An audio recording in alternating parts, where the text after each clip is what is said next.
naomba niweze kusema machache kuhusu haya mashindano ya cross country. Nafikiria na ukumbuke ya kwa nashukuru Mwenyezi Mungu ameniwezesha hadi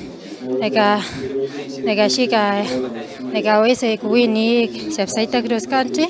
Nashukuru Mwenyezi Mungu, sikuwa natarajia ni win, lakini kwa ajili ya Mwenyezi Mungu.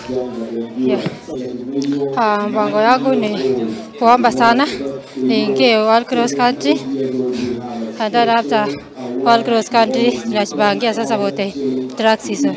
Leo haichakuwa rahisi, imekuwa very competitive. Nilikuwa last week tulikuwa AK meeting cross country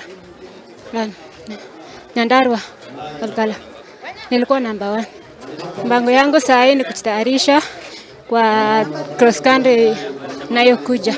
Furahi kwa position number 3. Saa hii na focus hii World Cross next year. So that is my target. Kwa mbaya lakini mteremko walikuwa mingi, lakini training nimekuwa tumetrain vizuri sana.